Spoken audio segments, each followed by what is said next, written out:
नमस्कार, आप भारत लाइव का खास कार्यक्रम सुबह सवेरे देख रहे हैं। मैं हूं आपके साथ निषेध ठाकुर। सुबह सवेरे में हम बात करते हैं उन खबरों की जो अब तक आप तक किसी ने नहीं पहुंचाई है, और विस्तार से उन खबरों के बारे में हमारे साथ रोजाना की तरह बाबा बताने के लिए मौजूद है। बाबा से हम बातचीत करेंगे और उन खबरों का सटीक विश्लेषण करके बाबा आपको बताएंगे। जगदा बाबू का नया पैतरा उन्होंने चला है, क्या आखिर? देखिए, मैंने तो देखा कि आप लोग जगदा बाबू से पूछ रहे थे कि आगे क्या होगा, किस तरह की बातें होगी, लालू प्रसाद को लेकर के, बिहार की राजनीति को लेकर के सब कुछ आप लोग पूछ रहे थे। उसमें वो जो बातें कह रहे थे और जो कहने के लिए वो अपने आप को मना कर रहे थे, उन दोनों बातों के बीच में काफ़ी डिफरेंसेस था। वो डिफरेंसेस एक बार नहीं, धीरे धीरे करके बाहर आएगा। आपको पता है कि जगदा बाबू जब सरकार नई बनी थी तो सब लोगों को खुश होना चाहिए था। जगदा बाबू की खुशी नहीं थी, इस सरकार के बनने से वो खुश नहीं थे।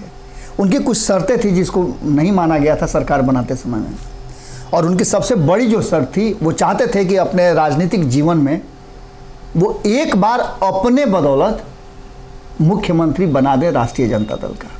क्योंकि आपने देखा होगा कि जब उन्होंने टोपी पे हाथ रखा था, इशारा किया था, तो उनका मकसद था कि हम सरताज बनना चाहते थे, और यही कारण था कि वो 2 महीने तक अंतर्ध्यान रहे। उसके बाद लालू प्रसाद से उनकी बात हुई। लालू प्रसाद ने अपने स्वास्थ्य का हवाला दिया, ऑपरेशन का हवाला दिया, और उनके हाथ में कमान दिया, और कमान देते हुए ये बात कह दिया कि आपको जो बुझाए, जैसे बुझाए वैसे कीजिए। तो इसका सीधा मतलब है कि जगदा बाबू के दिमाग में कोई ना कोई प्लान तो जरूर होगा, और ये प्लान था कि कैसे तेजस्वी यादव को मुख्यमंत्री की कुर्सी तक पहुंचाई जाए। इस प्लान का शुरुआत हो चुका है। अब मैं छोटी सी एक बात बताता हूं, इससे आपको अंदाजा लग जाएगा। कल जब आप लोग बातचीत कर रहे थे रामानंद यादव से, जनता दरबार लग रहा है, और जनता दरबार लग रहा है, एक तरफ ये कहते हो रामानंद यादव कि हम लोगों को उस विषय पर बोलने की मनाही है, उस विषय पर हमारे प्रवक्ता से बात कर लीजिएगा। लेकिन वहीं दूसरी तरफ जो बात वो कहते हैं वो एकदम हूबहू जगदा बाबू का शब्द है। जिन लोगों का काम नीतीश कुमार के जनता दरबार में नहीं होगा, उनका काम यहाँ होगा। इसका सीधा मतलब है कि उन्होंने स्पष्ट कर दिया कि सुपर सीएम तेजस्वी यादव हैं। भले ही उप मुख्यमंत्री का उनके पास तमगा हो, कुर्सी हो, लेकिन काम वो करेंगे जो मुख्यमंत्री करते हैं। और इसको लेकर के एक नया गेम प्लान जो है राष्ट्रीय जनता दल के अंदर चल रहा है। अब इस गेम प्लान को आप देख सकते हैं, आने वाले बहुत जल्दी आपको इसका असर भी देखने को मिलेगा। राजद तो गेम प्लानिंग कर रही है, लेकिन इन सब के बीच आरसीपी सिंह भी गेम प्लानिंग कर रहे हैं। देखिए, आरसीपी सिंह से एक भारी मिस्टेक हो गया है।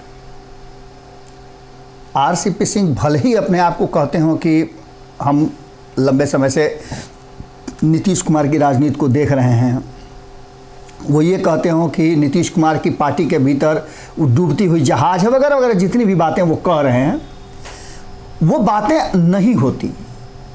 और आरसीपी सिंह नीतीश कुमार के परमानेंट सेकंड मैन होते, यानी कि उनके बाद उनका ही स्थान होता, और ये तब तक होता जब तक नीतीश कुमार की तरह वो जीवित रहते।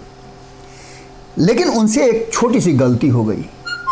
गलती ये हुई कि नीतीश कुमार हमेशा किसी को प्रश्रय नहीं दिए हैं, कंधे पर लात रख करके अपनी कुर्सी तक पहुंचे हैं और उस पर टिके रहे हैं।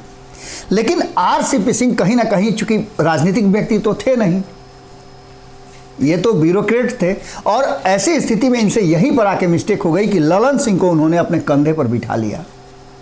ललन सिंह को कंधे पर बिठाते ही सबसे बड़ी बात यह हो गई कि उनको पार्टी से बाहर होना पड़ा। और ये प्लानिंग तब से बननी शुरू हो गई थी जब मुंगेर का चुनाव 2019 में जीते थे ललन सिंह। उस जीत में आरसीपी सिंह का कितना बड़ा हाथ है ये किसी से छुपा नहीं है।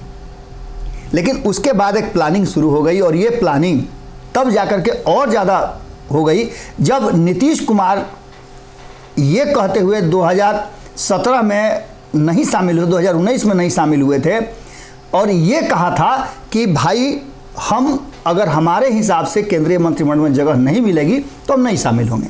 लेकिन एक सीट पर समझौता नीतीश कुमार ने कैसे किया, और इस बात को लेकर के बार बार नीतीश कुमार को अब जानते हैं कि 20 लोग मिल करके जिसको पागल कह देते हैं वो पागल घोषित हो जाता है।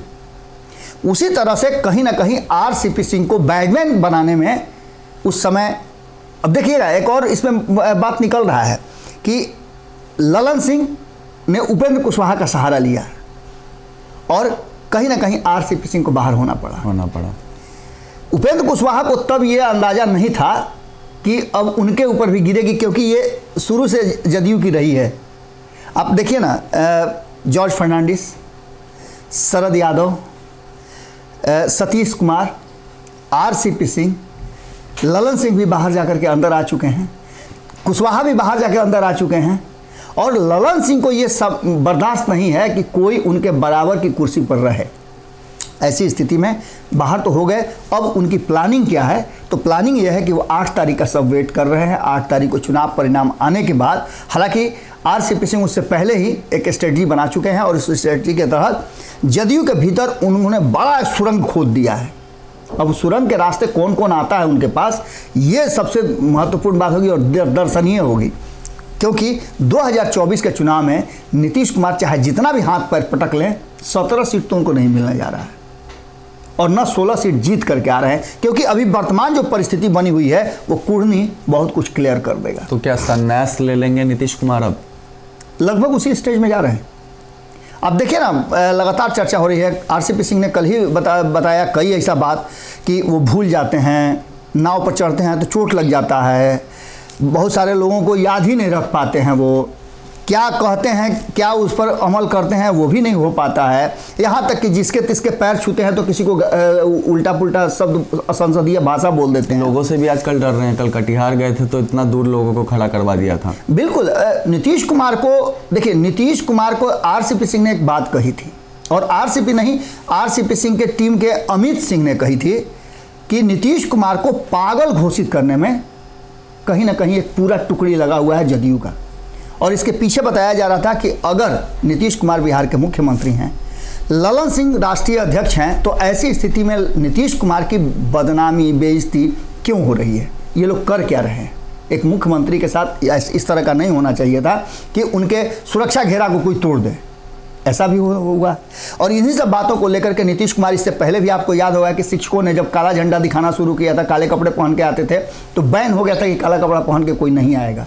एक बार फिर से उसी स्टेज में नीतीश कुमार आ गए हैं, और इन सारी बातों के साथ साथ नीतीश कुमार का जो वर्तमान है वो भविष्य नहीं बनने जा रहा है। ये बात तो लगभग क्लियर है, चाहे जितना भी स्ट्रेटजी बना लें, लेकिन राष्ट्रीय जनता दल को इस बात का मलाल है कि नीतीश कुमार ने वादा करके अब तक कुर्सी नहीं दी।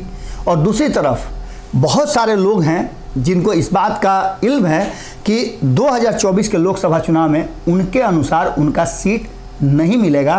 तो ऐसी स्थिति में आप समझ सकते हैं कि नीतीश कुमार कमज़ोर होंगे, इससे इनकार नहीं किया जा सकता है। मांझी जी और सहनी जी रिजल्ट का वेट कर रहे हैं बड़ी बेसब्री से। 2 दिन पहले से आप लगातार सुन रहे होंगे, जैसे कुर्नी में पोल हुआ उसके बाद से चर्चाएं शुरू हो गई।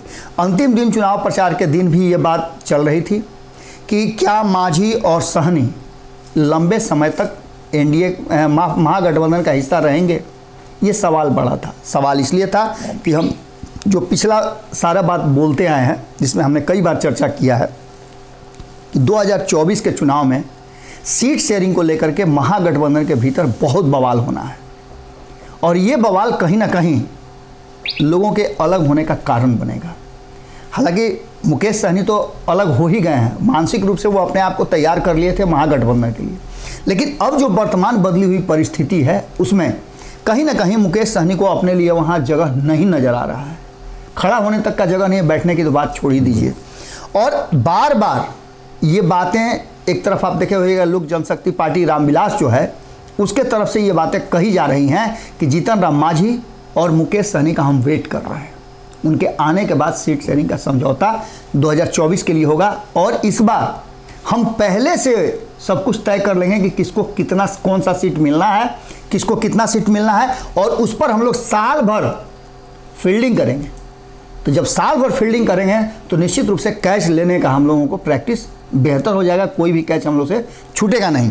इन सारी बातों को लेकर के सबको रिजल्ट का इंतजार है, और ख़ास करके अगर मांझी और सहनी की बात करें तो रिजल्ट का इनको भी इंतजार है। जहाँ तक मेरी जानकारी है और जो सूत्र हमें बता रहे हैं कि जीतन राम मांझी लगभग अपने मानसिक रूप से खुद को तैयार कर चुके हैं। वहीं मुकेश सहनी के साथ कहा जा रहा है कि जिस तरह से चिराग पासवान ने कुछ बात शर्तें रखी थी, मुकेश सहनी की भी कुछ शर्तें हैं जिसको मानने के लिए आने वाले समय में, चूँकि ये चुनाव था और इस चुनाव में निश्चित रूप से जब विरोध में लड़ रहे थे तो विरोध में बातें करनी थी, लेकिन भारतीय जनता पार्टी के पास उनका जो डिमांड है वो पहुंच गया है।